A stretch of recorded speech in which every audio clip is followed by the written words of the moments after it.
Lu pernah kan ngerasain momen absurd tapi nyesek ketika lu ngirim chat sederhana aja kayak lagi ngapain atau udah makan belum, dan jawaban yang lu tunggu-tunggu itu nggak kunjung dateng? Sekilas kayak hal remeh, cuman teks doang di layar HP, tapi entah kenapa efeknya bisa gila-gilaan ke kepala lo. Detik pertama masih tenang, menit kelima mulai resah, masuk 30 menit pikiran lo udah kemana-mana. Lo mulai ngerasa kayak orang paling gak penting di hidup dia. Lo ngerasa kayak lagi berdiri di tengah ruangan rame tapi gak ada yang nengok ke lo. Bener-bener kayak invisible. Padahal mungkin kenyataannya simple. Orang itu lagi di jalan, lagi sibuk kerja, atau lagi butuh waktu buat diri sendiri. Tapi buat lo, yang udah keburu invest energi emosional, tiap detik yang lewat tanpa notif dari dia rasanya kayak ditusuk jarum hati lo. Kenapa sih hal sekecil chat bisa bikin lo segalau itu? Karena di zaman sekarang, cara orang respon di chat udah naik pangkat jadi tolak ukur kasih sayang. Lo pasti pernah kan, kalau dia balas cepat lo senyum-senyum sendiri, mood naik seolah dunia adem. Tapi kalau lama atau bahkan gak dibales, lo murung, ngerasa gak dianggap, seakan hubungan lo retak cuma gara-gara centang abu-abu. Lo tanpa sadar udah ngasih kekuatan besar ke sesuatu yang sebenarnya kecil. Chat bukan lagi sekadar teks, tapi jadi simbol apakah lo penting atau enggak. Lo jadi ngukur posisi lo di hidup orang lain. Dan itu bikin bahaya, karena lo meletakkan kebahagiaan lo di orang lain. Nah, sekarang kita ulik dari sisi psikologi, kenapa otak lo bisa segila itu? Jawabannya simple, otak manusia tuh benci ketidakpastian.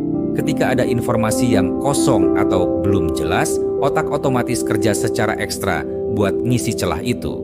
Masalahnya, isi otak nggak netral, biasanya condong ke arah negatif.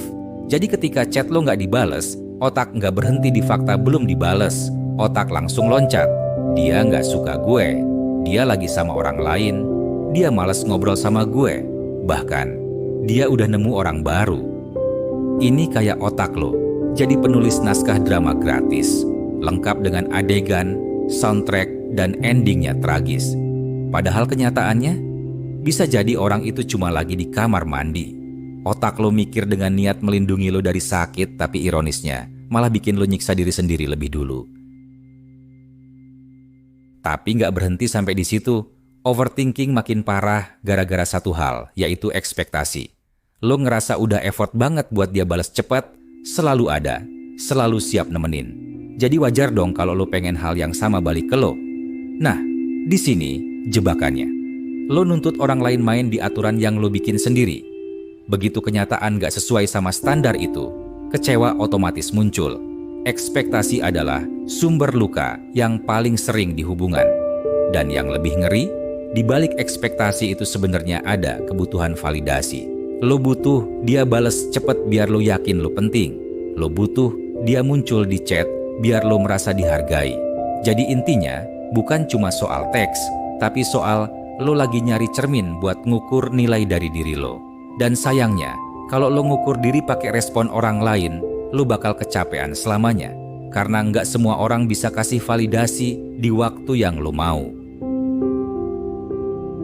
Sekarang kita gali lebih dalam.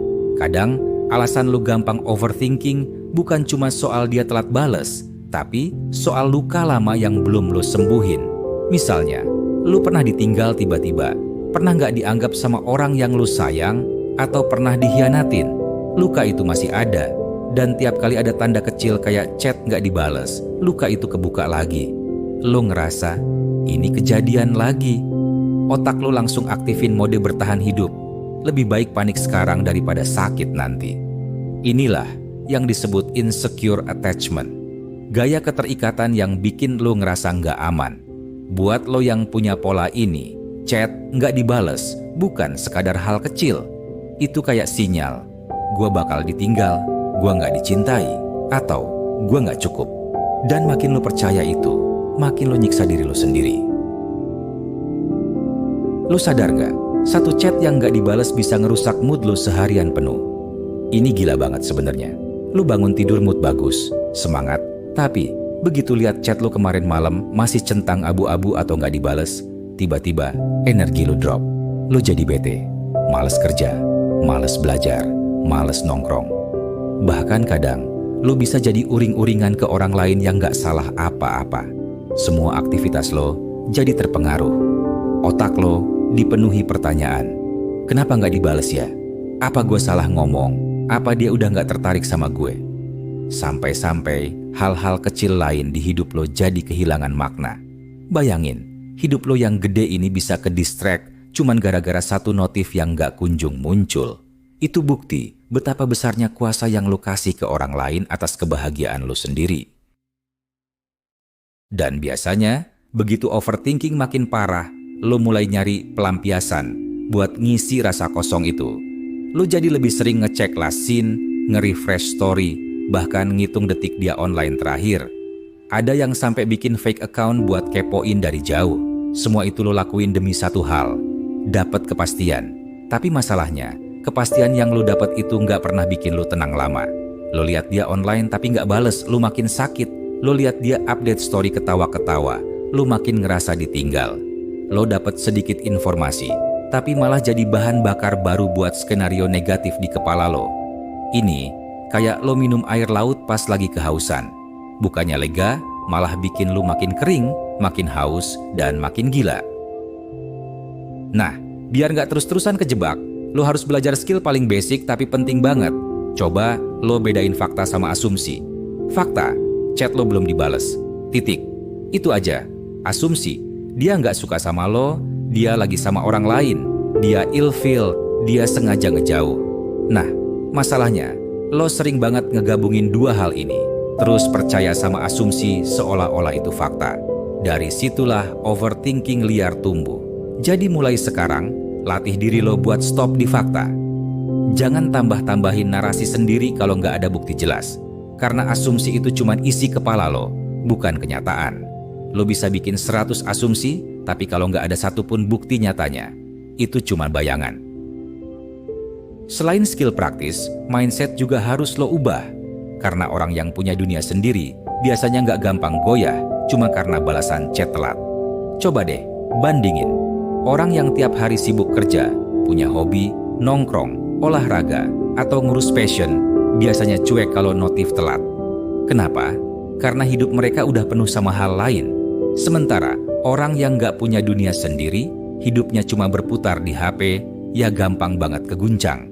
Makanya, kalau lo mau berhenti overthinking, isi dulu dunia lo. Bikin hidup lo menarik, seru, dan berisi. Ironisnya, orang yang punya dunia sendiri malah jadi lebih menarik buat orang lain. Mereka punya aura nggak butuh validasi, dan itu bikin orang jadi penasaran, pengen deket. Jadi berhenti jadi budak centang biru dan mulai jadi bos di hidup lo sendiri. Tapi kalau mau bener-bener sembuh, lo harus nyelam lebih dalam ke luka lama lo. Karena overthinking chat nggak dibalas seringkali cuma gejala, bukan akar masalah. Akarnya ada di dalam diri lo. Pengalaman ditinggal, nggak dianggap, atau ditolak di masa lalu. Itu yang bikin lo gampang panik tiap kali ada tanda penolakan kecil. Jadi yang perlu lo lakuin adalah healing. Belajar menerima bahwa masa lalu udah lewat, bahwa luka lo nyata, tapi nggak harus ngontrol lo selamanya. Lo juga bisa belajar secure attachment, pola hubungan di mana lo bisa percaya sama diri lo sendiri, nggak gampang goyah, dan bisa kasih cinta tanpa takut kehilangan. Begitu lo punya secure attachment, chat telat nggak lagi jadi bencana. Lo bakal mikir simple. Oh, dia belum bales, ya udah, nanti juga bales. Sesederhana itu. Jadi simpelnya, kenapa lo jadi overthinking kalau chat gak dibales? Karena otak lo gak tahan sama ruang kosong. Jadi lo isi pakai asumsi negatif.